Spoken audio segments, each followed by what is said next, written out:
Welcome back to the Five Elements podcast, everybody. Thank you once again for listening, and I appreciate y'all deeply. But there's one thing that I appreciate more than you, and that is today's sponsor.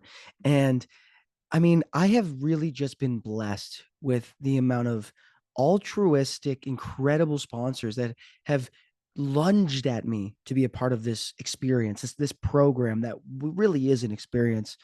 And that is today's sponsor, which is union busting. And union busting is something that I think is one of the most underappreciated industries that we have in today's society. Because when you form a union, what you're really saying to your employer is, we don't trust you. And the thing about that, it makes me sick to my stomach, is that no corporation has ever not thought of you as family. Like, would you form a union against your family? No. So why would you form a union against your corporate governors and the shareholders? It's disgusting, and I won't stand for it. And this is why I'm in reverence that I could be aligned with something as beautiful as union busting. And every time a union forms, I cry a little bit inside. And if they truly form and if they negotiate for higher wages, I cry on the outside too. And not only me, shareholders, the one percenters, people with yachts, all of them suffer every time a union is formed. So with union busting, what a union buster will do is usually a consulting company. And we love consulting companies on this program. We think consultants do the most, and we have nothing bad to say about them. And when a union is formed, basically you look your boss straight in the eye and you spit in their face. And the only protection that they have are these consultants who will come in and they will use the best. They fight. A good guy with a gun can defeat a bad guy with a gun. And I believe that. I believe that a good guy with pro capitalist information can defeat a socialist who just wants to have a living wage. And we don't stand for that here. So if you hear any rumblings of a union in your place of work, snitch. Snitch immediately. It is one of the most patriotic things you can do. And that is to rat on your comrades and colleagues who are living the same standard of living as you so that you can kiss the boots of the higher ups. Because here's the thing, they're going to pick one of you. You know what I mean? Be that choice. Sell your soul. Because the thing about souls is that they're actually worth a lot of money in the marketplace. And if you can just simply go behind the back of everyone trying to form a union so that they can afford to feed their families, which is just the most selfish thing I could ever even fathom, you might be chosen by the higher ups, and therefore you can feed your family. And it's just something that I don't think enough people have thought about. And as someone who was raised in a family where, you know what, my mother was a part of a union. And what did it get her? Stable income. She bought her house. She owned her car. She retired with a good pension. You know what? All of these things were true, but what they really bred was a level of entitlement. The thing is, she felt entitled to live a life of dignity. And I think the union enabled her to have that. So, so if you could just only support union busting and accept that a pizza party, you know what, if you're struggling to feed your family, just take home food from the pizza party. Is it that hard? Oh my, I just cracked the code. So union busting is something that the Five Elements podcast truly supports. And if you support it, I support you. And you know what? If you want to kiss something, kiss the boots. Lick the boots because they taste oh so good, because they taste like money, power, and influence. And with that out of the way, we're actually going to start today's episode. In today's episode, I'm going to have Alisa Bowman on. She is a writer, a science writer and content creator, also a ghostwriter for some books as well. She's an author. She's a very lovely woman, and she's a great writer. She writes for Precision Nutrition as well. She's written a ton of articles for them, and that's how I got connected with her. And she's more of a journalist and how she goes about it. She asks a lot of questions to people in the industry, experts, and tries to curate the best digestible answer for you so that you can actually understand the information you're taking in and how it's relevant to you. And that second part is really important because a lot of the times we'll just take in information and you know what, information can be interesting and cool, but how relevant is it to your actual life? People like Alisa do great work in this where they are the mediators in between, you know what, the jargon that is going to be in the actual scientific journals and the experts and how they communicate, and the middle person who's going to then convey that information to everyday folks who are like, okay, cool, this does that, but what does that actually mean for me? And she asks great questions and she writes great articles. So in this podcast, I interviewed her on her experience of writing over 30 books, writing for Sports Illustrated, Precision Nutrition, Mayo Clinic. She's been all over the place. And I wanted to get an idea of kind of how she goes about her writing process and how and advice that she's going to have for you on how you can navigate the fitness and wellness industry with a little bit more skepticism so that you cannot fall for fads and understand what's actually relevant to you. So that's going to be on the other side of this. But now I'm going to start with how you can truly support the show, other than obviously shilling for the shareholders, which is really what the show is all about.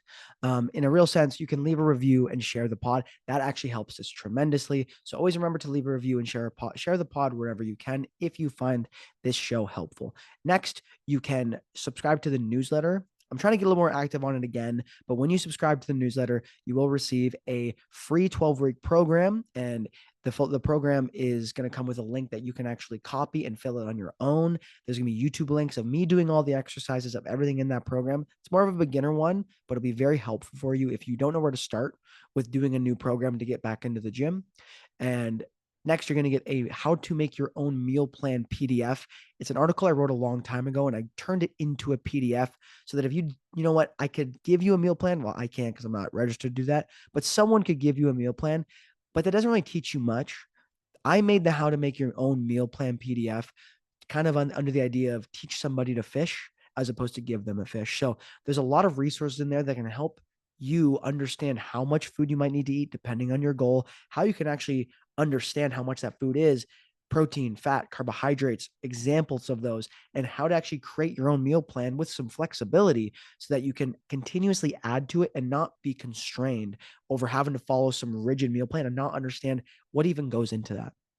So you'll get that when you sign up for the newsletter as well. And then whenever I try to release a bunch of new pods or a new article or I'm advertising something, and just I'm going to be getting back on the newsletter just to share some more fitness information with you. That's going to be on there. So you'll get a lot of free information and you'll get some free goodies with the program and the meal plan, how to make your own meal plan PDF as well. And lastly, you can sign up for online coaching. If you are looking for support with your fitness journey, if you were looking for a custom program, customized nutrition coaching, depending on what your goal is, it could be fat loss, it could be muscle building, it could be just trying to be healthier. My online coaching is something that will touch on that. Now, as I always say, if you are strictly looking for fat loss and it's the only thing you care about, you and I are probably not going to work together great. But if you have a fat loss goal that's centered around being overall healthier and improving your habits with nutrition and understanding of nutrition at the same time, you and I would be a great fit. And you can check out how to schedule a complimentary call to see if you and I would actually be a good fit working together with the link in the show notes. And that'll come with a complimentary call where we'll figure out if it's a good idea for us to work together or not. And you can learn more about that by going to the show notes of this episode. Now, we're going to touch on a little bit of roses and thorns before we get to the interview with Alisa. And easy rose today. And that rose is that the boy is going to India. I'm going home, going to Goa. My family, my dad's side of the family is from Goa, which is the smallest state in India. It's a very tiny place. It's a very interesting place. It was never colonized by the Brits. It was actually colonized by Portugal. So a very strange place in India, but very cool place. It's a big party spot. A lot of techno music comes out of there as well. Beautiful beaches. The food is delicious. And my family is heavily identified as being a part of the Goan community, which is interesting because none of them really live there. Most of them that are alive today grew up in Africa, in East Africa, in Uganda or Kenya. And that's where my dad was born and lived until I think he was 7 or 8. But the Goan community has always stayed really tight. And I talked about it a little bit in the last episode where my great uncle had passed, and he actually did live in Goa. he was one of the few that lived a long time in Goa, and he loved Goa. It was something that he always talked about. And when he finally got to bring family back there, he was super stoked on it. And he and my family spoke the best of the native tongue there, which is Konkani. And it's something that whenever I speak to my aunts, I try to address them in an idiom, which is just Dev Borem Korom. It means God bless you. It's a great way to say hi. And as I started learning Spanish, I realized the power of language. And I actually asked one of my aunties what a greeting I should say to them is on the phone. And it was that. And I remember um, the last memory I have with my great uncle before he passed was actually saying Dev Bodem Karum to him. So that was quite beautiful. But going back to Goa is something that everything in my family were told from the moment we're born. You got to go back to Goa. My great grandma, my nana is buried there. My papa, who I never met, he was also buried there as well. I think we have a family house there. Someone owns it, and I'm gonna go there. We got some cousins there, so I'm gonna visit that. I'm gonna go to also Punjab with two of my best friends who are from that area, and they speak the language too, and they're from there for most of their lives. So that's super exciting. I'm gonna get a little more authentic experience where it's not just gonna be the touristy stuff. I'm gonna be hanging out with locals, and I've always wanted to experience India in a more diverse way than just going to the Taj, going to Bombay, going to Delhi, and going to the big spots. I want to get some of the authentic stuff too. So it's gonna be a mix of all that. I'm so excited. My siblings actually gonna come meet us there too. So I'm it's gonna be the trip of a lifetime for me because I'm going back to a place that I've strong cultural roots to, and that my family has strong cultural roots to, but also Indian history has been something that I've been very fascinated with in the last few years. So to actually get to go is incredibly exciting for me and go with people that I really love. I've never left North America. So this is a massive trip for me. This is the longest flight I'll ever be on. This is the longest trip I'll ever have been on. And you know what? This year has been a massive year of growth and getting out of my comfort zone. And you know what? I said I was going to do it, and I just booked it. I'm going with people that I figured out we can actually travel together because they could get the time off too. So that is an easy rose, and I am so excited about that. Now, I thorn, when I was doing the show notes for this episode, I was writing it down, and a couple things popped up of just some thorns that have been hitting me in the side, and that is along the lines of time management, getting stuck, and forgetting the process. Now, I'm in a state of my life where I'm very excited about what I want to be working on. This podcast is something that I'm very excited about working on whenever I get to it. Writing articles for Precision Nutrition has been something that I was really excited about and still am. Um, I am really excited about spending more time with my family and loved ones. And I'm also really excited about my coaching practice. But there's only so much time in a day. And I'm also quite excited about learning Spanish. So there's only so much time in a day.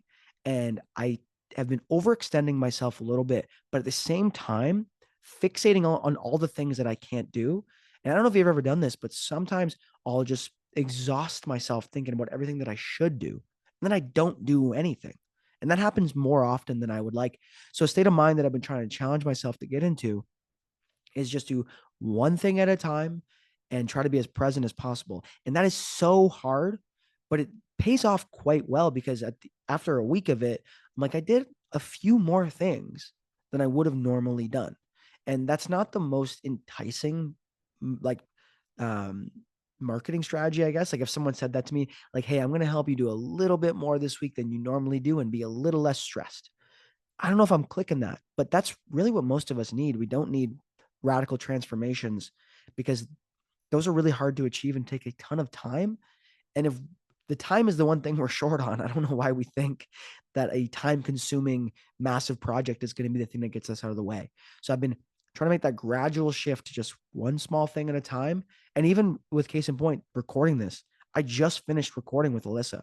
And normally I push it and then I'll just randomly get a burst of energy and do it. And it'll sit on my mind for like a week of, dude, you got to record the intro. You got to record the intro.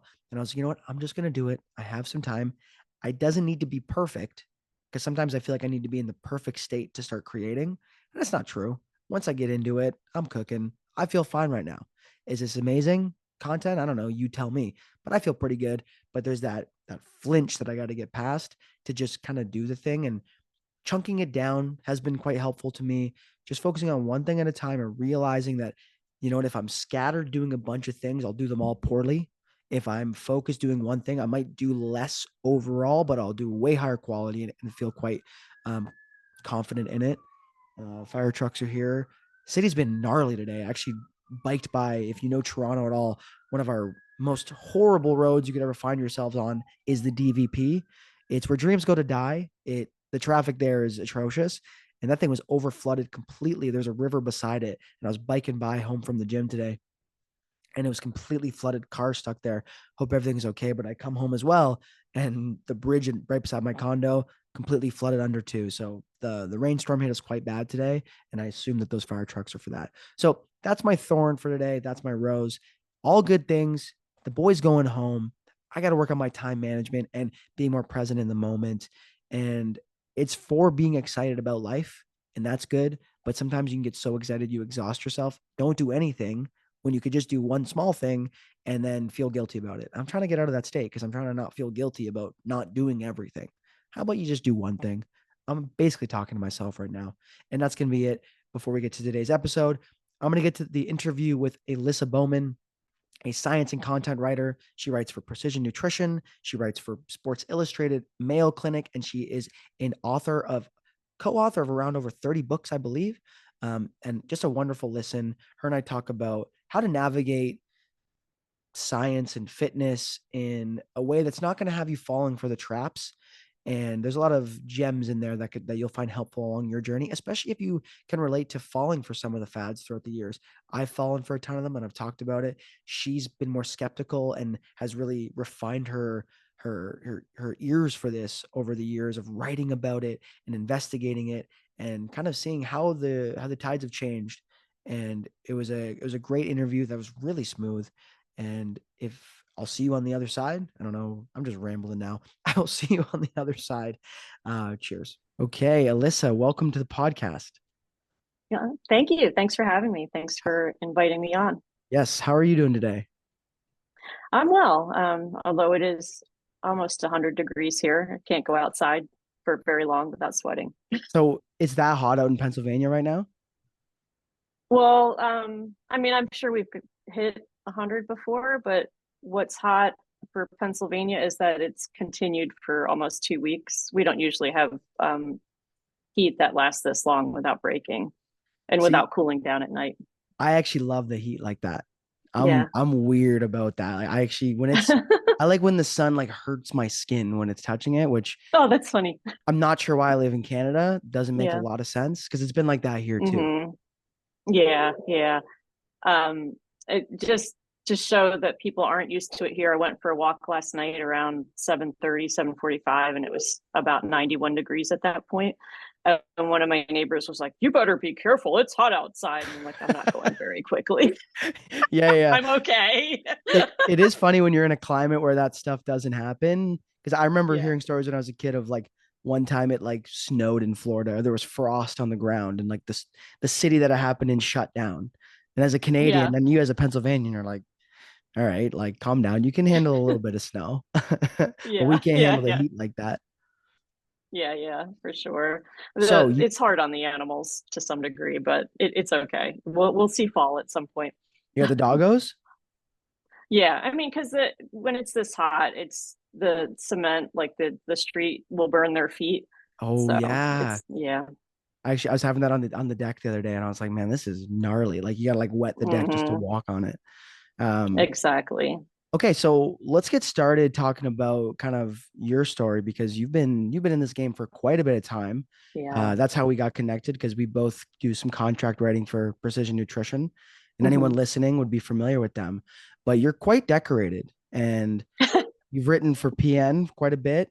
The Mayo Clinic you seem to regularly contribute to. hmm I even saw Sports Illustrated on there, which is really cool. But then I also, and correct me if I'm wrong, I found that you co-authored 30 books or a little bit Yeah. more than 30 books. Yeah. Absolutely. Okay. Yeah. So you've been writing, and the range of your writing is Yeah. kind of wildly all over the place too. Like I figured it would just be more science stuff and health related, which that was the bulk hmm of it. But I also found some marriage work, some men's mental hmm health specifically, which was really interesting. And then I think one of the books I saw on Amazon that it seemed to be the highest rated one with the most amount of sales was the FBI profiling tactics one. Oh yeah. Yeah. Yeah. And I was like, Yeah. I've done. damn. It's just sort of how it all worked out. I've worked.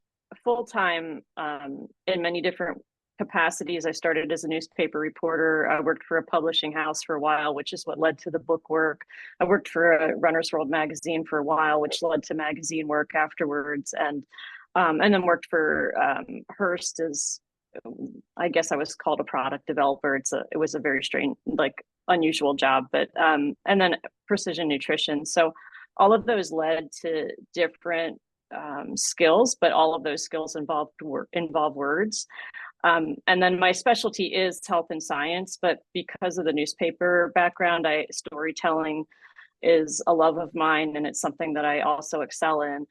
And somebody for the FBI profiler, when you know, at the time I wrote that book, there was a what was the TV show that had all the serial killers and the FBI profilers Criminal on it? Minds. It was, yes. So Love that that was show. like huge at the time, and I watched it like pretty religiously.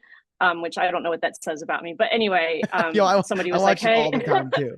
yeah, someone was like, "Hey, we're thinking of doing a book with a profiler. Would you be like to be involved?" And I was like, "I am so fascinated. I'm in."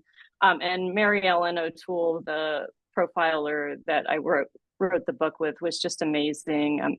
She had been a part of some of the biggest serial killer cases. And I don't know what she thought of me that I was so interested in all of that. I think it's just so different from the people that you see in a given day. Like psychopaths operate very differently, and I'm fascinated with anything that I don't know about. So I just wanted to know more. Yeah, that's a true writer right there. Yeah. So, when did you write that book? um, Gosh, I think that was probably the early 2010s. I don't remember Okay. exactly. So you were Yeah. early to the obsessing over serial killer content game. Yes. You got in at the ground floor. Absolutely. I mean, even at the time, I was like, I don't think we should put psychopath in the title because, I'm like one of the only people in the world that cares about that. And now I think if you had somebody who wanted to write a book about psychopaths, it would probably be an instant bestseller because everybody's calling each other psychopaths. It's just become a word that's in our language now. Oh my, yeah, that's actually, I never thought about that because that happens with words where they really get watered down, where when they're Mm-hmm. introduced, they have this severity to them. And then once they're Yeah. used more colloquially, consistently, they lose that, Mm-hmm. they lose that intensity that comes with it. I feel like psychopath is definitely one of those. Like, I can't remember a Mm-hmm. time when it was a massive, like, word to be lodging at someone, but now it seems so casual because I was probably too young Yeah. when I wouldn't have been using words like that, to be honest. Yeah. Um, Yeah. Yeah. but when you Yeah. wrote that one, it really felt like using that word would be a turnoff to the reader. Yeah. Because there's like only like, I think it's like less than 1% of the population would test positive. You don't test positive, but I don't know what to call it. They The wouldn't test rapid high in test, you put the thing psychopathy, in your right? Yeah, nose, yeah, yeah, yeah. you're a It's not. psychopath. Yeah, like there's not that many of them out there, right? It's very.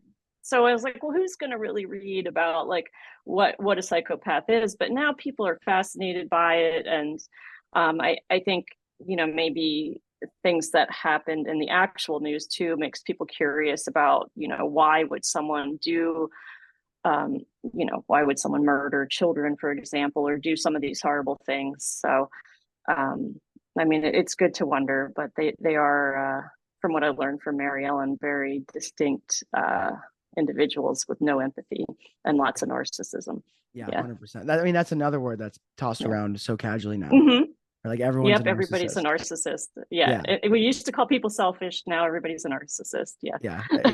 We put a little bit of gasoline on every yeah. flamed word, every flammable word, and now everyone's just like the most extreme version of any bad thing that they might do. So that's interesting from your perspective that you had like kind of seen the graduation of some of these words and the Mm-hmm. maturation of like the intense focus on psychopathy and like serial Yeah. killers. Like it's probably one of the most popular podcast topics, I would think. Oh, I'm sure. I'm sure. Yeah, yeah. True crime in general has really taken off. Yeah. And it makes sense. I mean, people always liked thrillers that were fiction, and so now true crime is basically a thriller, but it's actually true. Yeah, no, that's interesting. So you write mostly about fitness and health, correct? Yes, that's So true. Hmm. through what like kind of lens and context do you aim to communicate through your like fitness and health work? Um, I think the most lately what I try to do is dispel some of the black and white thinking that's out there. So, you know, lots of outlets will do this typical story of is blank bad for you or what's the best blank to eat kind of story. And in blank, you could put anything in there. It could be like, what's the best vegetable to eat? What, or is xylitol bad for you? That story, people click on it. They want to know what not to eat, but it's not particularly helpful for people. Mm. And so I'm more interested in writing the story that can help consumers make real decisions that affect their life. And so, for example, let's take the debate about ultra processed foods. Like, I'm not here to tell anybody that they're a health food because they're not, but you're not going to meet that many people who have the willpower to not eat any ultra processed foods at all, right? So giving them a long list of ultra processed foods that are bad for them isn't particularly helpful. But what might be helpful is showing them how to make decisions or how to moderate their intake, how much unprocessed food can you eat so that maybe a little bit of ultra processed food isn't bad for you. Like, so those are the questions that I try to ask experts and look for in the research so that when somebody reads a story that I write, they can make like a decision that affects their life for the better. Yeah, because with what you're talking about, it almost feels really good in ironically very similar to consuming hyper palatable processed foods. Mm-hmm. Feels very good for a moment to find that exact answer of, okay, Mm-hmm. it's bad. I'm no longer, because I've done this Mm-hmm. where I'll say, you know what? No more ultra processed foods ever. Yep. And that feels really good for a short period of time because Yeah. I've obtained an illusion of control that I fantasize I'll continue forever. I'm 0 Mm-hmm. for 1,000 at doing this, but every time I do it, it still feels really good in the beginning. Yep. And Yep. that, it's actually analogous to eating ultra processed foods, like when you're using it strictly as a coping mechanism, because I've Oh, done right. that too, Yeah. where it's like it feels really good in the moment. And I'm like, it won't be a problem, like whatever. And then I'm overeating, and then I've struggled with binge eating in the past, and then it's Mm-hmm. devolved into other behaviors. But it's very similar to that, where Yeah. it's hard to kind of find a balance because the balance isn't never eating it, right? It's like being able to manage it. Yeah. And at the end of the day, you can almost get analysis by paralysis if you never make a decision with the information you're Mm-hmm. taking in too. Because Exactly. I've also been there with becoming more kind of like scientifically literate, but more critical is where you get to the point where like, well, then does anything even matter? Like you can kind of do anything, but you Mm-hmm. still need to have some sort of structure that you're following too. Exactly. Yeah. And don't get me wrong, there are probably rare people who can give up every food that they find on the internet that has a story about it being bad. But I think they're rare. Like most people are going to want food that they like to eat, whether that's chips or cookies or cheese or bacon. Like I could go on listing all these ultra processed foods, but somewhere in there, most people are like, wait, I'm not giving that up. My life's not worth living Yeah. if I give that up. And so then it's like, okay, what can the story say that's actually helpful for them? Like if you really love bacon, and sure, it is like listed as comparable to cigarettes as a carcinogen, but if you have it once a month, what does that mean? Is that the equivalent of, I don't know the answer to this question, but is that the equivalent of smoking one cigarette a month? Or that's kind of information that I think would be really helpful for people to have. Yeah, that's a good point because even as if it was as harmful as smoking one cigarette per month, which that's a different like tangent because being a Mm-hmm. carcinogen doesn't mean it's the Yeah. same severity of a carcinogen Yeah. depending on what it is. But if you did smoke once a month of cigarettes, like maybe a couple cigarettes, but you still did everything else well, like you'd be in a pretty solid spot still. Like because Exactly. I'm curious your perspective here because it seems like we've picked and chose. I don't know how to speak English apparently. Picked and chose. I don't know whichever conjugation we want to use from those two words, like of which drugs and behaviors are okay in moderation. Like cigarettes, I understand why they've gotten like why they're Mhm. completely off limits for most people because they are really bad. But there was massive campaigns from most governments of like making you think that hey, these are really bad for you. But one that that Yeah. I find interesting is alcohol because Oh yeah. like it's a literal poison. There is no health benefits. I don't care what people talk about a glass of wine. It's the grapes, it's not the alcohol. Like, so there really isn't Exactly. anything good about it. But I like drinking. Most people I know like Hmm. it. And we do seem to accept the health tax on that. But Yeah. in some things we don't at all, like fast food. I've had clients Oh who are gosh. like, Yeah. I'll never eat McDonald's. It's disgusting. And I'm like, Yeah. you drink like 2 bottles of wine a week, like no judgment. But Yeah. like it is interesting where we pick and choose which ones are completely off limits and which ones are just like my body is a temple and this will never enter my Yeah. mouth. Yeah. And I think some of that is because of how those foods or substances have been portrayed by the media in the past. So take chocolate, take wine. I'm sure I could come up with other examples, but in the past, you know, and I probably might have been written this story when I was younger, and I didn't have my whole like I'm trying to break out of the black and white thinking concept that I do now. But you know, um, we love to do the story of chocolate's good for you. Like we want to find the food that people like that's good for them because that's surprising, right? And so for years, people were told like, "Oh, red wine, it's good for your heart." And it's only like more recently where it became like, well, maybe it's not that good, and you know what, it's actually might cause breast cancer, and then it was like, wait a minute, it's actually a toxin, so uh, it doesn't mean like, there are some people, my husband loves his beer, and so that's not going to be the thing that he chooses to change in his life, but he also loves to exercise, so there's some offsets there, I think. Yeah. So you mentioned when you were earlier in your career, Yeah. how did you transition to kind of fighting the black and white thinking when it comes to your writing and how you process and share information?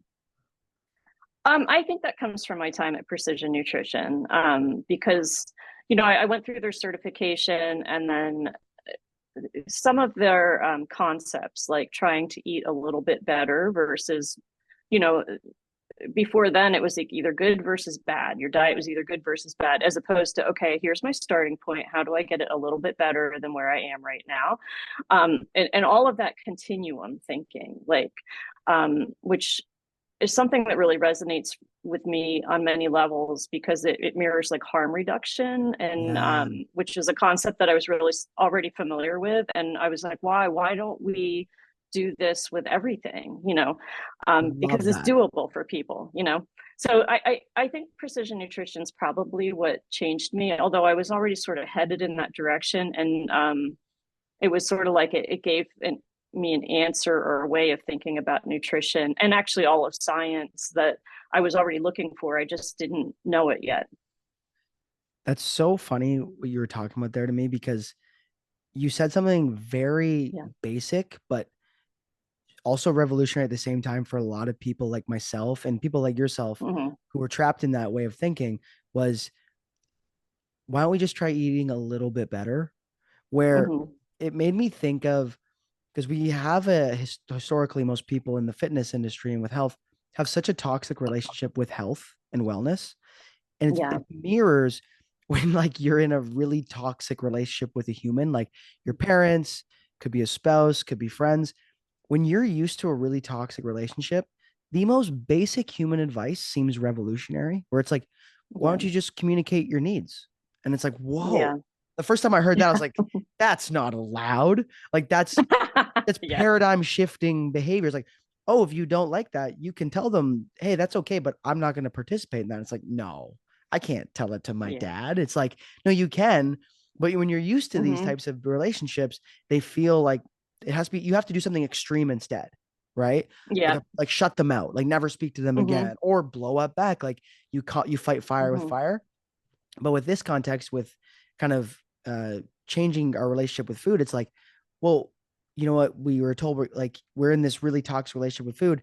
And instead of just going the other route where it's like, well, now everything is off limits and this is bad and that causes Yeah. cancer and you're not allowed to do this and creating these rigid rules, it's as simple as, well, why don't we just try eating a little bit better as opposed to Yep. let's eat perfect all the time.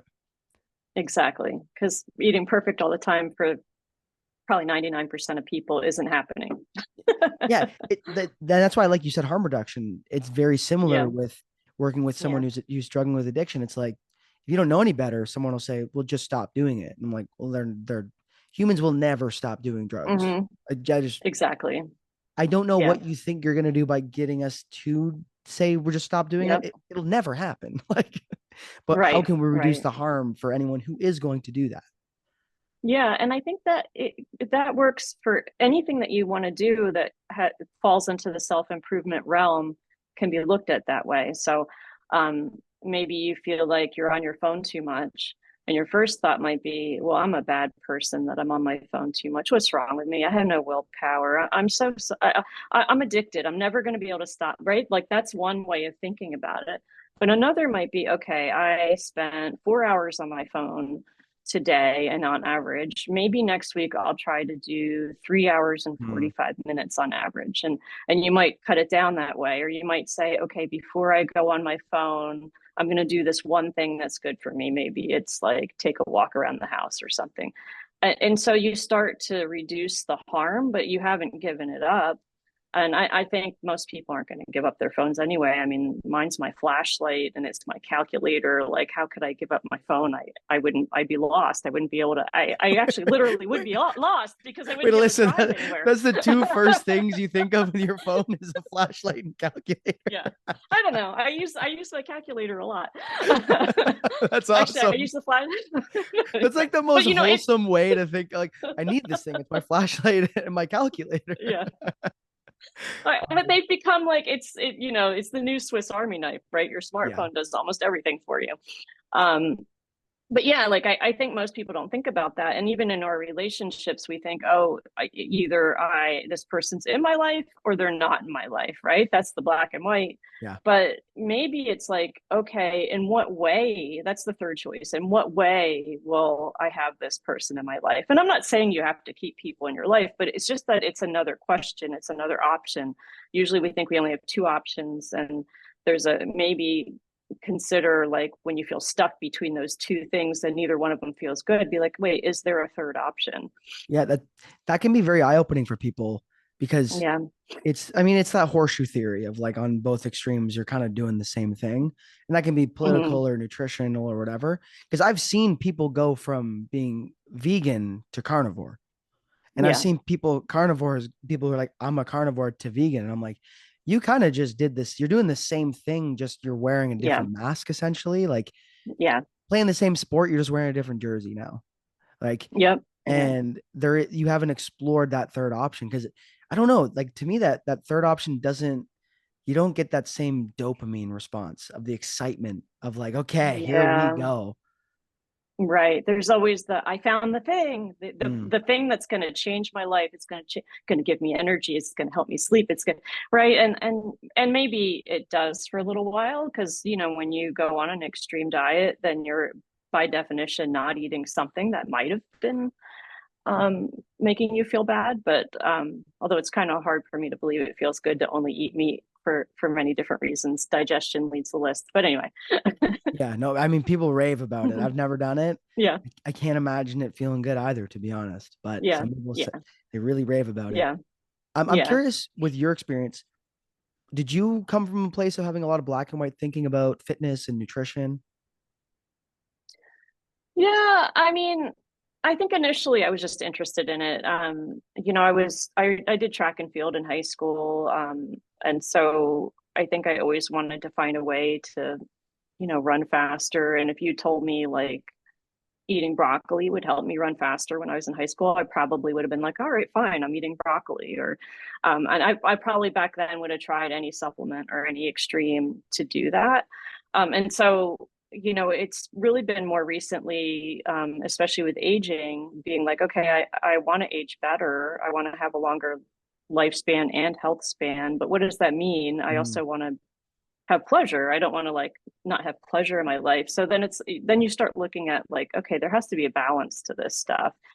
It's not all, only eating healthy foods, which actually doesn't even exist, right? Like, Yeah. because no matter what you delete from your diet or you say yourself, oh, okay, I can only have this, you will find something that could be a little bit better, right? Because Yeah. it's a continuum and you never get to 100. So, So it's more recent that you've kind of like changed yeah. into from there, but it doesn't sound like it was too extreme for you at any point. No, no. I mean, I'm not sure what you're defining as too extreme, but I mean, I was raised in the 70s where, Steakums and Elio's pizza was what we had in our freezer. And I don't know what we were served for school lunch, to be honest. But I do remember, I think that was when Reagan was president and they were trying to argue that ketchup was a vegetable. They So, were we what? I didn't weren't, know they were arguing that ketchup yeah, was a vegetable. yeah, in school lunches. Because they wanted it to count. It was kind of comical. But yeah, so I don't think like, nutrition back then wasn't like people hadn't really discovered it yet. Mm, And even exercise was just starting to be discovered. So I was doing like Richard Simmons or, yeah. whatever was like the exercise of the day. But it wasn't like we didn't have the internet and we didn't have gurus. And so, I was just doing stuff like going to the gym and taking an aerobics class or running track. But, now it's so different because it's really confusing for people to go online and you have one person telling you that something is evil and terrible and the medical industry is all bought out by, I don't know, whatever, big pharma or big ag or whatever you want to call it. And then you have someone else arguing the exact opposite viewpoint. And as a consumer, you're like, wait, which one's true? I don't know. Yeah. So when you first started writing, were you writing for magazines, like physical print magazines, or no? Well, I started at a newspaper and then my third job was for Runner's World magazine. Yeah. And then I was freelance for a while and I wrote for a variety of magazines, Prevention Magazine, Men's Health. There were some others too. So you really saw the evolution of just an abundance of information where the readers would have been more confused. So I'm wondering, did you notice a change in readership feedback of more confusion? Like, I don't know if you ever had access to a lot of feedback Mm, before, because I don't know how it worked back yeah. then, but have you noticed in readership engaging with your work, just generally more confusion that you're kind of touching on? Um, I think what I've noticed is an overall lack of trust. Like when I was at Runner's World and we would go to marathons and we would give a talk about like what to eat before your race, which is kind of silly that they're going to run a marathon the next day and they're listening to me talking about what to eat. And at that point, it's already too late for them. But, like, but they really trusted us. Like they wanted to run with us. They would, I mean, I would get like letters in the mail from people because people actually wrote letters back then. And you could feel how much people admired their magazine editors. And I think most magazines would have that similar relationship with their readers back then. I don't know that that exists anymore. I mean, I can't prove it because I'm no longer at a magazine, but I don't see people walking around sort of living the brand of a major media brand like they used to back before the internet really was a thing. And so now I think people are basically joining tribes of diets and Mm, fitness fads and things like that. So rather than joining the Runner's World tribe, and I'm not saying that there aren't people who are in that tribe, but they're like, oh, I'm keto or I'm whole food plant based. I'm this. I'm intermittent fasting. Like that's the tribe that they're joining, and they're usually following maybe a guru rather than like a magazine brand. It's just I think what people have decided to trust has changed, and I to, when I look back on some of the things I wrote, I can admit that I think we as the media were part of the problem. Like I think we lost their trust by writing stories like red wine is good for you without really questioning it. Chocolate's good for you. I'm not saying you shouldn't eat chocolate, by the way. It's just like that was a big thing for a while, telling people that chocolate was good for Yeah. them. No, I remember Yeah. that, right? Because Yeah.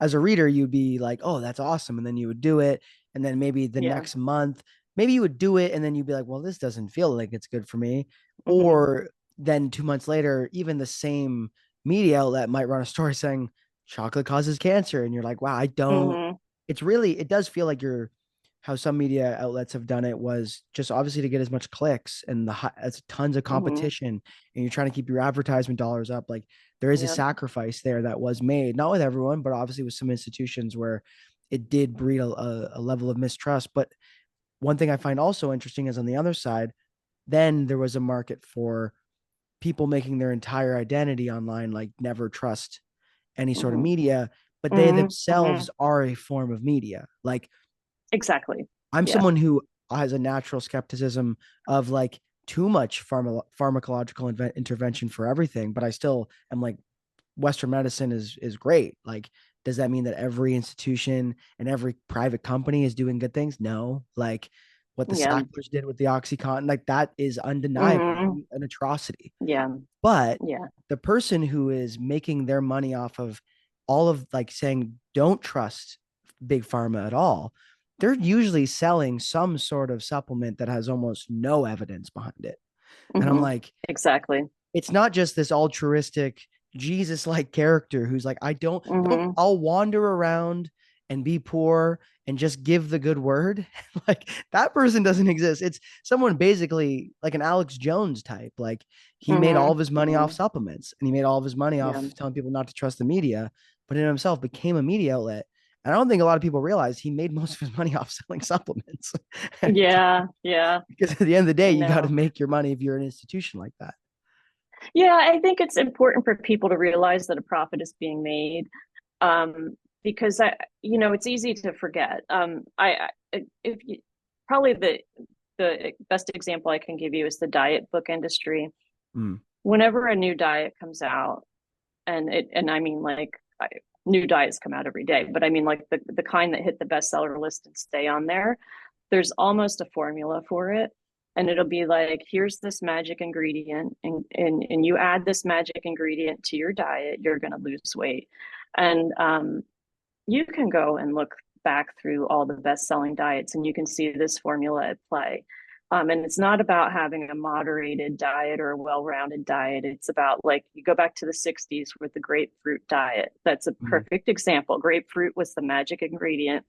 A little I actually more remember that. recently. Like I was Yeah, not in yeah. the 60s, but I wasn't around in the 60s, but like when I first started dieting when I was like 14, being on the internet, I remember the grapefruit diet. I'm like, I should be eating a lot of grapefruit. And I Yeah, did lose a lot of weight, but it's like it's not yeah. because of the grapefruit specifically. Exactly, exactly. I'm not saying grapefruit's not a bad food, but all of these diet, like one was about, okay, monounsaturated fats, do that and you're going to lose your belly fat. Or cayenne pepper was big. I'm sure there was a cayenne pepper diet. That was part of the master cleanse, right? And so they all had like these so-called magical ingredients.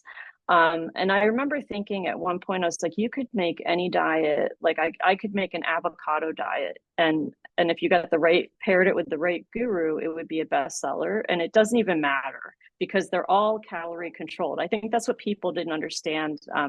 And I don't want to say like any diet actual names, but I can just tell you that when you go on one of those meal plans, you're on a 1,400 calorie diet, and it does. And they might say, "Oh, you don't have to count calories as long as you eat your avocado every day, or as long as you do this." Oh, You're okay. on a calorie controlled diet when you follow that meal plan.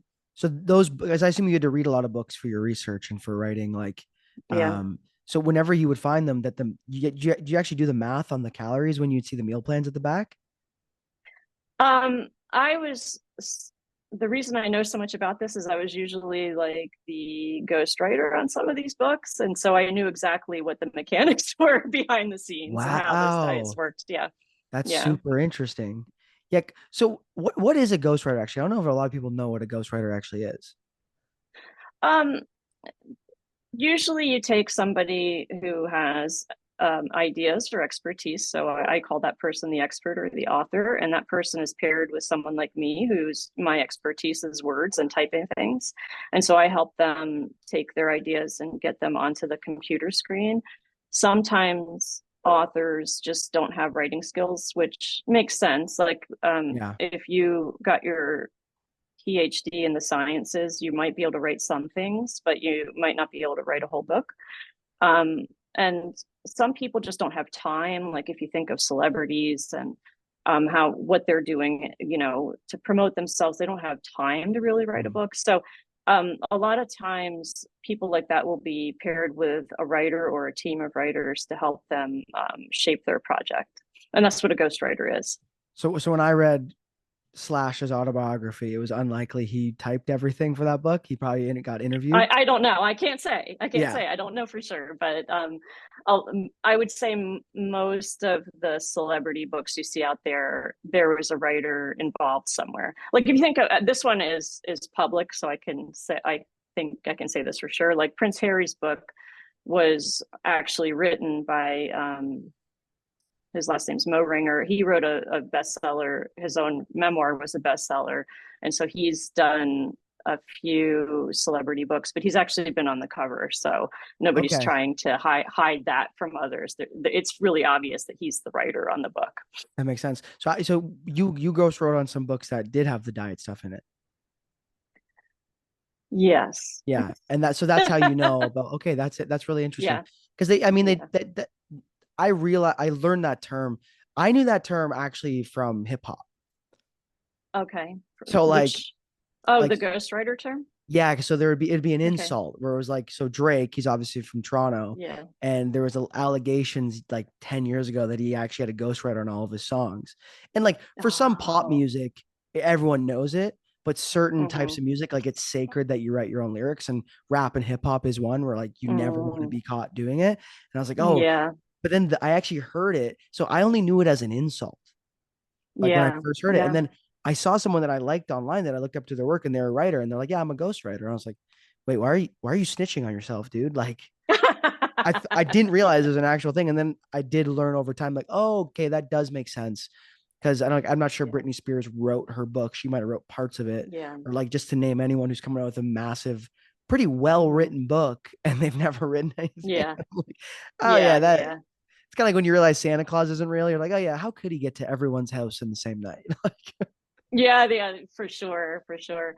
Yeah, I mean, I think it's like it's interesting because some parts of like comedians are actually very upfront that they have joke writers, for example. Like the Yes. I think everybody knows the Tonight Show has joke writers, like, but in the book industry, for some reason, the idea of a writer being paired with somebody to help them get their ideas together in a way that people can that they and resonate with them. It's a little more behind the scenes, but maybe not so much now as it used to be. Well, it kind of goes back to what we were talking about before. We pick and choose which vices Yeah. are okay and not okay. Because, like, a great example you brought up was comedians. Like, I really liked the show Last Week Tonight with John Oliver, Mm-hmm. and he every episode he mentions his writers. Yep. I never Yeah. think of him as less funny because he has writers. Exactly. Yeah. And I'm like, oh yeah, like the transparency, you get over it so quickly. Like, there's not this purity of Yeah. like, well, I only like comics who write all of their jokes and never get any help. But with writing books, there Mm-hmm. is like maybe that's changing now. But the first time I heard that, I was Yeah. like, wait, what? They didn't write every word of this book? Like it's a Yeah. sham. I don't trust it anymore. Yeah. But do you think like what's somebody good at? They're good at acting, or they're good at science, or they're good at math, or whatever their actual career is. Um, Even if they have writing skills, like to write a book, that's a very specific skill Mm, set. And I even find that other freelance writers I know struggle to write a book. Like it's not the same thing as writing a short form article. yeah, And it's weird. I was always like a endurance person with sport, and I'm an endurance person for the most part with writing as well. Like at long form, just kind of comes easily to me. So that makes sense. And I'm a sprinter. yeah, I played football, and I love a yeah, shorter article. yeah. There you go. See, Yeah, there's there Someone should do a study on this. Yeah, they really should. Okay, so I actually want to ask a question now because Okay. I told you everyone that comes on, it's like one question and like 40 minutes goes by. Yeah. Okay, so since you write articles regarding like newest fads in fitness and health, like what commonalities do you tend to see amongst the quote unquote latest fads? Among the fads, well, there's that black and white thinking. This is good and everything else is bad. That is probably like the biggest part of a fad that I've seen. But also like this, when I fads usually start because somebody's pushing them, and the people pushing them are usually talking in absolutes. Like they'll they'll say that something's proven or absolutely true. Whereas if you listen to a true scientist talk, there's all Mhm. these qualifiers. And I think it's great because more scientists now are on LinkedIn and Twitter and Facebook sharing their work than ever. But they don't say like this proves that grapes will do this. They usually say like something like, well, based on what I found in my study, this increases the likelihood that eating this may lower your risk of whatever disease. Like it sounds boring, right? Yes. um, but gurus don't talk like that, and fads are not delivered like that. They're delivered like they're exciting and true and everything else is wrong. And so when I encounter people where they're kind of like demonizing something, and they're trying to make something sound like it's the only truth out there, I see red flags all over the place. And I'm not saying that they are lying, but I'm saying that I start asking questions. Yeah, that actually leads perfectly into like kind of the next question was like Yeah. if someone keeps falling for the latest fad, like what advice do you give to those people to protect them against falling for these and just basically becoming less vulnerable towards these fads and absolutes? I think it's mostly a matter of asking curious questions. So, like when you start to get excited about something, think, well, how do I know this is true? What Mhm. if this isn't true? What is the evidence in favor of this? What is the evidence against it? And once you might not, like, if you're not somebody who knows how to look at research, those questions might be hard to answer. But one thing you could do is say, okay, is there anybody out there that's saying the opposite, and actually challenge your bias that way by reading the opposite opinion. So let's say you're following somebody on social media and they're telling you that seed oils are terrible. Then be like, okay, can I find somebody who's saying the opposite of that? And then you start to weigh the evidence against, both viewpoints against each other. Yeah. Because what that made me think of was if you're in the pattern of going from fad to fad, it actually is like the similar pattern of going from relationship to relationship or fling to fling. Yeah. Those initial infatuation feelings are very similar and they Mm-hmm. come on real strong and they burn real hard. And I actually Yeah. find that it's probably similar with diets. And I don't, for myself, it definitely has been where I am so excited about a new diet. Like when I used to fall for these quite a bit. And it's one of those things where I won't shut the hell up about it, which is Yeah. very similar if you've ever had a friend or yourself when you start dating someone new and like you just won't shut the hell up. You're like, man, and they do Mm-hmm. this and they do that and they're perfect like this. And everyone's like, dude, I Yep. don't care, man. It's been 2 weeks. Like it's that same Yep. feeling. And I remember when I had to like kind of work on some of those feelings was like, that's actually my one of my good friends used this analogy. Is like sometimes you'll confuse the red flags for roses. Yeah. And it's exactly like that with falling for the newest fad. It feels so Mm. good, especially if you have a pattern of falling for it. Just like Yep. that person who hits all the wrong nerves, but like it feels so good. You're like, this person, this feels almost too good immediately. It's gonna end up in flames on that. So it Mm-hmm. doesn't mean you can't hang out with that person or you can't try the diet, Yeah. but you need to have that skepticism of like, I've been here before. Let's not dive right into this. Yeah. It's exactly. I also I think one of the other things that fads do is they put all the blame on the person following the fad and none of the blame on the fad itself. So Mhm. they'll say, "Oh, if you haven't lost weight on this diet, that means you're not trying hard enough," Yeah. for example. Or, somehow the blame is on the dieter or the person, and it's never on the fad, even though most of the people trying the fad aren't able to stick to it. Wait a minute, who's the problem there? It's a real great business model. Like you Hmm. privatize the profits of like, oh, everything that Yeah. you when you succeed, it's because of me. And then you like socialize the losses. Like when Hmm. you fail, it's because of you. And it's Yep. incredibly effective because it creates a survivorship bias, right? Where Hmm. everyone who succeeds, those are the people that rise to the top and they're the ones spreading the message. But then the people who don't succeed on it, if they believe what they're told, they're like, well, that diet, it's not that it didn't work. It's just I didn't do it hard enough. And I've seen that Hmm. especially with some specific diets, like keto, I've seen it with probably the Oh most. yeah. I think Yeah. not because keto is particularly like the worst one, but because you have to enter a state of ketosis Mm, and you can yeah. measure it. And it's so hard not to lose weight if you enter that state of you're Hmm. truly eating keto because it's just hard not it's hard to overeat Yeah. that bland of a diet, right? Yeah. Yeah. So then people are like, well, when I did it, it worked. And then I just couldn't do it anymore. And then they fall out of it. Hmm. And there's like this romanticization of getting back to that. And Hmm. it's interesting. They have those sticks. Like they have like the Yeah. keto sticks were like, when I was seeing this tangible thing, the scale was going down. It's like, yeah, of course you weren't eating much, but like Yeah. you do that kind of through it with any diet with that level of restriction, right?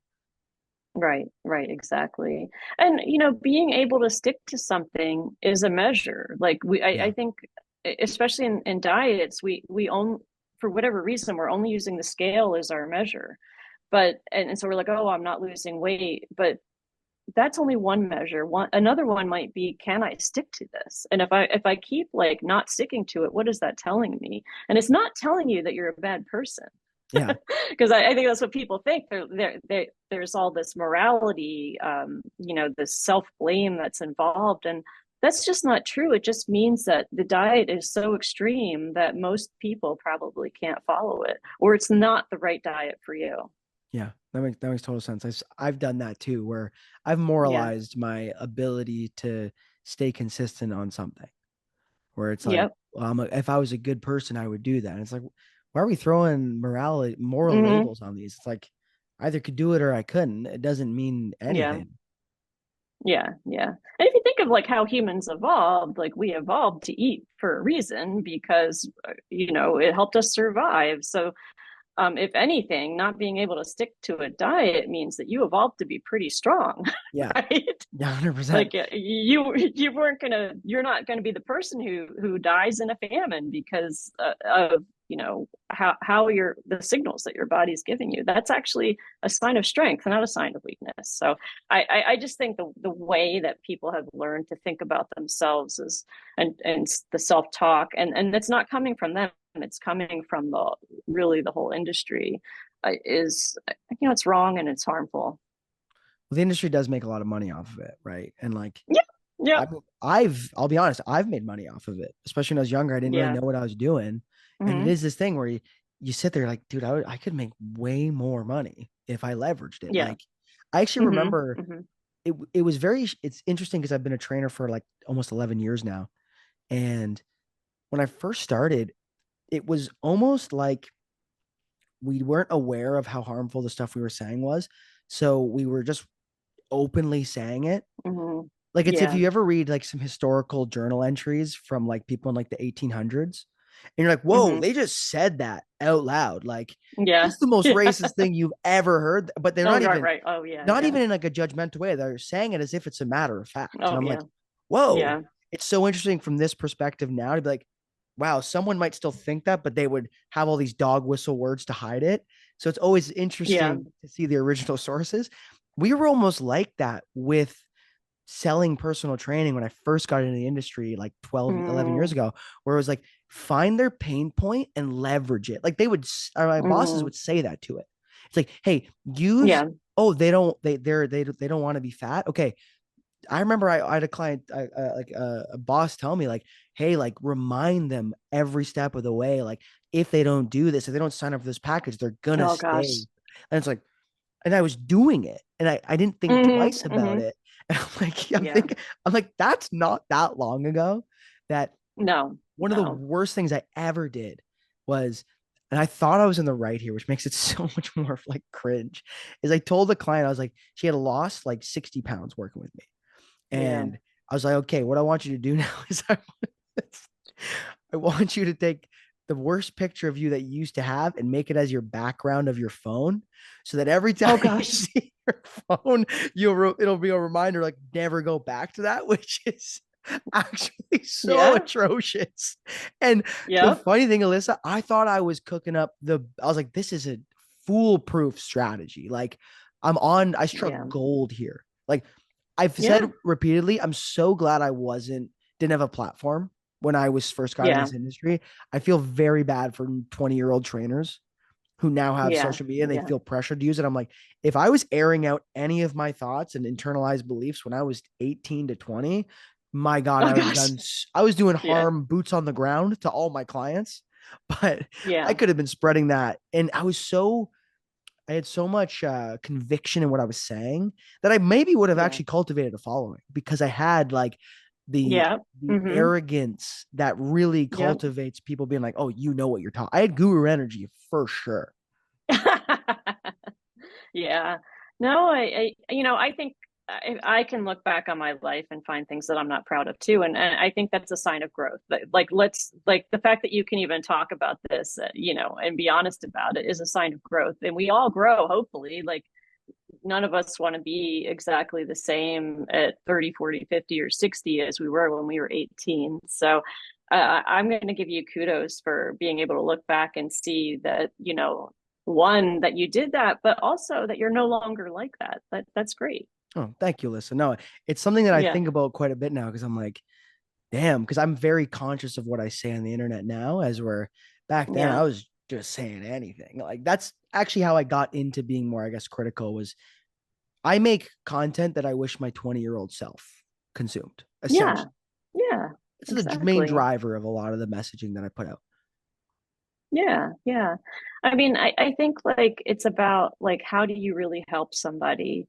Um, and when I'm in a class with I'm middle aged now and like everybody in my weightlifting class happens to be middle aged. I don't know, we just keep attracting that age person to that class. But does everybody in that class want to lose weight? Probably. But that's not necessarily why they're coming to the class. And Yeah. I think like when trainers realize that there's other ways to leverage pain points. I don't know. Are we all coming because we like being around each other? Or because we like how it feels to be strong? Those are maybe on social media that doesn't make your post go viral, but if you're training in a gym, I think those are things that keep people coming back for sure. 100%. Because Yeah. any personal trainer who's at a business for long enough will tell you most people don't lose weight. Yeah. Straight up. Like, no one likes this message because it's really bad marketing. But I've Yeah. been a trainer for 10 years. I've worked in gyms, I've worked around people. The average client does not lose a significant amount of weight and keep it off. There's very few transformations, and that's okay. Yeah. But people will continue working out with either a coach or a trainer or just at a gym or going to F45 or whatever. You know what? Because they're like, I feel better when I do this. And Hmm. I like the community of the gym. I have clients who I've worked with for like 7 years. They're like family, like straight up, like Yeah. we still obviously work out hard and we have goals that we're working towards. But there is this level of like, if you weren't here, I just wouldn't come. And you know me and I know you. Hmm. And this is super easy. And there's a level of connection because at the end of the day, humans always Yeah, want connection. And it's funny exactly. because I think actually more people think they need to have a weight loss goal because it's changing now. But back in the day, it was like Hmm. so people were like, well, I don't know, I just want to lose weight. And it's like, why? It's like, I don't know, I'm a little bit overweight. And then you really press, and some people really want it, of course. But then some people are like, Yeah. I thought I had to have a goal. Or they'll say, I should build muscle. And I'm like, Hmm. I'm not even sure everyone really wants to change their body drastically. Like Yeah. most people may want to change a little bit, or like they have a dream of looking Hmm. a certain way, but they've really thought about it. And Yeah. they're like, I'm not going to do what it takes. I just want to be a little bit healthier. Like that person exists too. And Hmm. I've worked with people like that for like 8 years. And they're like, Yep. maybe they lost 5 pounds and gained 5, 6 pounds of muscle, and they're way stronger and their joints don't hurt as much anymore.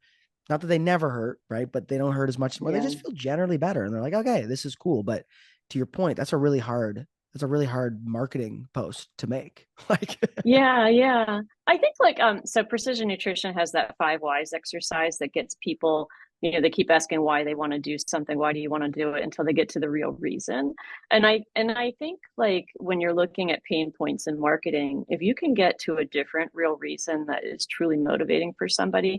And so sure, some people want to lose weight, but why? And you yeah. keep asking why. Like for example, I wouldn't mind losing a few pounds because I know it's going to help me manage my blood cholesterol without going on medication, for example. Um, that's a real why, right? Like, and that's a motivating why for me. Whereas just losing weight is like a society's telling me I should do that, but I don't really feel the need. You know what I mean? Like that's not that motivating. But or like think of how motivated someone is when they really get into weightlifting and they start realizing that they can deadlift or Oh squat more yeah. weight, right? And you're Oh like, oh, yeah. now I want to do more weight. And that's like amazing, right? And that's way more motivating than just continually weighing yourself every morning to see if the number changed. You're like changing, like you're getting stronger, and you're able to like really do something about it by each, like it goes together. Like you go to the gym, you work out, you get stronger, and it makes sense, you know? Yeah. And that is really motivating. And it's actually leveraging a similar thing that I think weight loss has an inherent advantage of for just human brains. We love to see numbers change in the way we want Yeah, them to change. So if the scale goes down, there is that gamification that does make it exciting. But there's also on the yeah, reverse side, when the numbers in the gym go up, it's also really exciting because yeah. I've had a lot of clients in the past be like, I really want to lose weight, but then for whatever reason, with their nutrition, with their ability to stick to it, with their stress management, yada, yada, yada, it was really hard to do that. And the thing that kept them exercising and kept them working hard in the gym is they get positive feedback of, oh, I can do this faster now. I can lift this weight more. Hmm. Because as I said before, if anyone who's gone to gym for a long time, you'll see most people in there don't go through massive transformations, but they are happy as hell at the gym. Like Yeah, that is really exactly. common to see, right? I Yeah, went through a transformation when I was like 14. I lost like 60 pounds. This was how I got yeah, into diet culture. When I was like 13 yeah, doing everything you never should have done. But then I got into weightlifting, and basically like I have a pretty muscular build now, but I basically built 90% of the muscle I have between age, I want to say 14 and 18. Like yeah, by the time I graduated high school, I had most of the muscle on my frame. No, maybe my first year as a trainer too. Within that span, so I built most of the muscle I have on my frame today, still 10 years ago, and I yeah, still like to go to the gym. Like, and there'll be sometimes where I'm like, I might lose a little bit of muscle because I can't train as much, and I basically just gain that muscle back. And then yeah, people are like, "Wow, dude, you put on some muscle." I'm like, "No, I kind of just got back some of the muscle I lost because 3 months of stress or something happened, and I didn't train as much." Like, but I yeah. still get excited to go. And I'm probably never going to go through a serious transformation again because the amount of work it takes to go through a Oh, right. Yeah, like when I lost and built all that muscle, like it was consuming my life for so long. And I have decent genetics for building muscle too, which has to be talked about because I've trained clients yeah, who they just don't. And they train way yeah, harder than I ever have. And they yeah, didn't build as much muscle. And that's okay. They feel better for that. But like yeah. that is a truth of it where I'm not going to go through another trend, but I'm going to work out for the rest of my life. Yep, exactly, exactly. And as you get older, I think your views start to change. Like I'm taking care of, I'll say, aging people in my life who are starting to lose their freedoms because they didn't strength train. And so they're having trouble walking. And if you think about like what gives you freedom in life, the ability to stand up and sit down is huge. And if you can't do that by yourself, then you're going to need help going to the bathroom. A hundred And percent. so whenever we're doing squats in the class that I mentioned before, I'm always like, yep, this is how I'm going to go to the bathroom when I'm 95 and I'm not going to need help. Yeah. And I find that like motivating because I have watched people in their 80s and 90s lose their freedom and need to have someone help them, and they do not like it. Yeah, no, I actually use that example with a lot of clients that are older. Where I'm like, Yeah, listen, because I have older family members too, and I've been around people where they've lost yeah, that freedom, and it does change your perspective quite a bit. Where you're like, mm-hmm. hey, a Yeah, squat used to be. I mean, maybe when you're like in your 20s, you're like, these are gonna build the sickest butt, and I'm gonna have the nice mm-hmm. butt. And then as you get older, you're like, Yeah, I'm gonna be able to pee without anyone having to watch and hold me the whole time. Like yep, same exactly. exercise, right? You're doing the exact same exercise, but the motivations of it change quite a bit just from that. It, for sure, exactly. Okay, so I think you have to leave soon, right? Because it's been about an hour. But Yeah. the last question I want to ask is um about your writing as well, because we covered a lot of just kind Okay. of helpful information. I think that people will really value and trying to get a better understanding of how to find good information and be more skeptical and really explore that third option of like, hey, it doesn't Mm-hmm. have to be one extreme or the other. But from a personal level for you, because you've written a lot of types of books, right? Mm-hmm. What is the dream book that you eventually want to slash will write? That's a good question. I don't know that I have a dream book picked out. I will say that what I tell myself for my career now is that I want to work with people that I like. So let's just say they have a pleasant personality, or they're not a passive aggressive person. Put another way, um, who have an idea worth spreading. So I love science. And I'm always, I think my favorite books are when I'm paired with a scientist. Um, and then like on a project that can actually truly benefit people. So when those, and obviously I need to get paid, but I don't know. I guess I should have said that too. But when all of those boxes get checked, like I'm happy. Like I can see exactly what's supposed to happen. Yeah. I show up like at my computer and I can't wait to get started. So it's not like it has to be a specific topic. I don't know that I love any one topic over another topic as much as like I'm really interested to learn from the experts that I get paired with. And so that's why, I'm kind of geeky and into science. And so I love when I get to interview scientists about their findings and what it means for, the average person. Okay. That's like a really archetypal journalist where you're like, I just want to like get closer to the truth in a way that can Yep, help exactly. people. As long as like it sounds like the big dream projects would be in the science field though. Yeah, I mean, although when you mentioned like the book that I did with the FBI profiler, I would consider that a science book. I don't know if most people would, but Psychology. she would, yeah, yeah, like she was sharing her life expertise with me. Um, I like working with people on their memoirs too. Like, so it's not like it's only science books, but um, I do really enjoy like learning from people who know about something about a topic that I know nothing about. It's just incredibly interesting to me. Okay, perfect. That's really cool. I was curious if there was like ever a dream one. Because Yeah, I know like every writer has like things that they always want to work on, right? And you've written tons of books already. But yeah, so people can find your books on Amazon, right? yes, yeah, Okay. yeah. Okay. They can just type my name in, and pretty much everything will come up, except for the ghostwritten ones. But I probably can't talk about those anyway. So, Yeah, that makes sense. yeah. Is there a book that you've written that would be the most similar to kind of the conversation we had today about helping people think about science and fitness Oh, and health in like a little bit more of like a dynamic way where it's not just black and white thinking? I don't know if I worry that some author I've worked with is going to be like, say this book, and I'm not thinking of it right now. But but I do think like that's what Precision Nutrition's Yeah, blog is. Like they have several articles on there about like how to understand studies.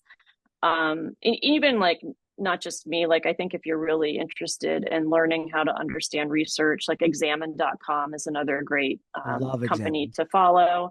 And also just like try to follow like college professors and scientists who are doing published peer-reviewed research on the socials, because they explain their research, and then you can comment, and sometimes they answer your comments. Like Stu Phillips is great from McMaster I love Stu University. Phillips. Yeah, he's Yeah, great. like he publishes a lot, so he's releasing a lot of research. But there's many others. Like his name just sort of bubbled to the top of my brain. But yeah, I don't know that I've written a book about like how to understand science. Maybe that should be my next book. I don't Ooh, know, but maybe, yeah, yeah. maybe we came up with a little idea here. Yeah, Okay, perfect. So I'll share some of your like your articles on PN. I've read some of them. They're great because yeah. they're very journalistic, where you're trying to find an answer. Like, Hmm. you don't come with this bias of like you're really just asking questions. And I got that Yeah. out. And there's inherent curiosity that I really enjoyed Yes. with the articles that you written on there. So I'll share your LinkedIn below because you share a lot of your content on there. And then I'm also going to share in the show notes your precision nutrition page, where all your Okay. articles that you wrote for them. So anyone, give them a read of anyone who's listening to this podcast, because if you enjoyed the way that like Alisa and I talked about kind of coming to a more grounded understanding of science and how to apply it to your fitness, like her articles are fantastic on precision nutrition for that. And I got a few articles on there as well. So that's a website that we highly suggest on there. And I think that'll be everything for today. If you have anything else you want to say before we hop off.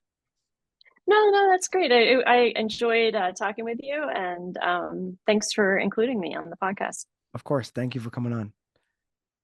Once again, thank you for listening to the Five Elements podcast. That was with Alisa Bowman. I'm going to put all of her information in the show notes below.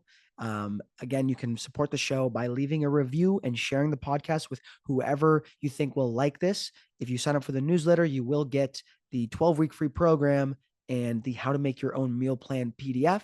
And if you want to work with me with online coaching, custom programs delivered to you, support, and nutrition coaching as well, you can look at what I offer with online coaching, and that will be in the show notes of this episode.